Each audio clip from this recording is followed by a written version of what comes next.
नमस्कार शेतकरी बांधवांनो, शेती ज्ञान सागरमध्ये आपल्या सर्वांचं मनापासून स्वागत. आपल्या ह्या चॅनलचा एकच उद्देश आहे, शेती आणि गावाशी जोडलेली प्रत्येक महत्त्वाची सरकारी योजना आणि माहिती आपल्यापर्यंत अगदी सोप्या आणि सरळ भाषेत पोहोचवणं.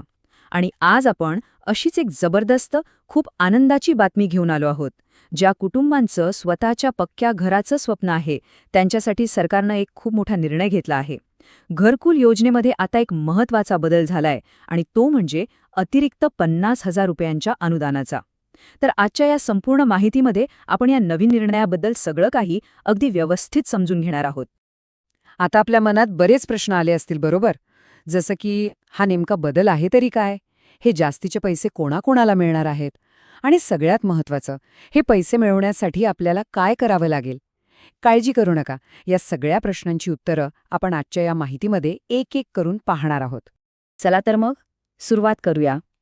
या योजनेतल्या त्या सर्वात मोठ्या बदलापासून, ज्याची घोषणा होण्याची अनेक जण आतुरतेने वाट पाहत होते. ज्या लाभार्थ्यांना घरकुल मंजूर झालेलं आहे, पण पैशांच्या अडचणीमुळे घराचं काम कुठेतरी थांबलंय किंवा पुढे सरकत नाहीये, त्यांच्यासाठी ही बातमी खरंच खूप मोठा दिलासा देणारी आहे. सरकारने ही अडचण ओळखली आणि एक महत्त्वाचं पाऊल उचललंय. आणि हो, याची आता अधिकृत घोषणा सुद्धा झालेली आहे. आणि तो निर्णय आहे घरकुल लाभार्थ्यांना अतिरिक्त म्हणजे वरून 50,000 रुपयांचं अनुदान देण्याचा. हो, अगदी बरोबर ऐकलंय. जे अनुदान आधी मिळत होतं त्याच्यावर हे 50,000 रुपये आता मिळणार आहेत. यामुळे घराचं बांधकाम पूर्ण करायला एक खूप मोठी मदत होणार आहे. बरं, आता ही फक्त घोषणा नाहीये, तर यामागे एक पक्की सरकारी प्रक्रिया आहे. चला, आपण ती औद्योगिक प्रक्रिया काय आहे ते पाहूया. कारण कोणताही सरकारी निर्णय हा एका औद्योगिक आदेशावर अवलंबून असतो. आता बघा, शासनी कामांमध्ये शासन निर्णय किंवा इंग्रजीत GR हा शब्द आपल्या कानावर सारखा पडतो. मग हा GR म्हणजे नेमकं काय? तर हे दुसरं तिसरं काही नाही, हा आहे सरकारचा एक पक्का लेखी आदेश.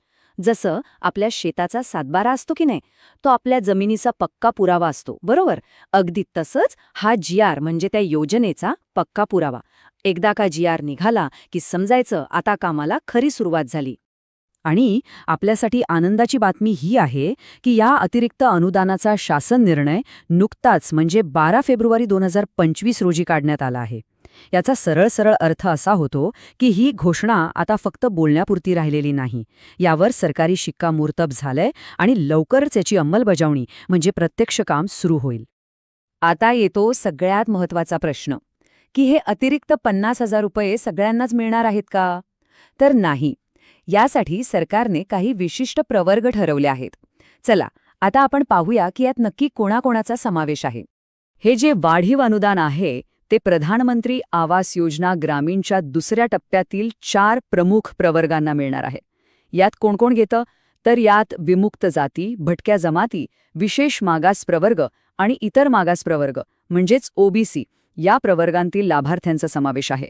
या प्रवर्गातल्या लोकांना आपल्या राज्य सरकारच्या हिश्श्यातून ही अतिरिक्त मदत दिली जाणार आहे. ठीक आहे, लाभार्थी कोण आहेत हे तर कळालं. पण आता हे पैसे लाभार्थ्यांपर्यंत पोहोचणार कसे आणि कधीपर्यंत पोहोचतील? चला, याबद्दलची प्रक्रियाही समजून घेऊया. या योजनेसाठी आपल्या राज्य सरकारने एकूण 60 कोटी रुपयांचा निधी मंजूर केला आहे. ही खूप मोठी रक्कम आहे, नाही का? आणि हा निधी फक्त कागदावर मंजूर झालेला नाही, तर तो गृहनिर्माण विभागाकडे म्हणजे जे खातं घरकुल योजना राबवतं त्यांच्याकडे पाठवण्यात सुद्धा आला आहे. याचा अर्थ पैसे वाटपाची प्रक्रिया आता लवकरच सुरू होणार आहे. इथे एक गोष्ट आपण सगळ्यांनी लक्षात घ्यायला हवी. ही जी मदत आहे ना, ही केंद्र सरकारच्या प्रधानमंत्री आवास योजनेच्या व्यतिरिक्त आहे. म्हणजे केंद्राकडून जे अनुदान येतं ते तर येणारच, पण त्याच्यावर आपलं महाराष्ट्र सरकार ही अतिरिक्त मदत देत आहे. आणि यातली सगळ्यात चांगली आणि सोयीची गोष्ट म्हणजे हे पैसे मिळवण्यासाठी आपल्याला कुठेही हेलपाटे मारायची गरज नाहीये. हे पैसे थेट लाभार्थ्यांच्या बँक खात्यात जमा केले जाणार आहेत. त्यामुळे सगळी प्रक्रिया अगदी सोपी आणि पारदर्शक ठेवण्यात आलेली आहे. चला, आता आपण माहितीच्या शेवटच्या आणि सगळ्यात महत्त्वाच्या टप्प्यात आलो आहोत.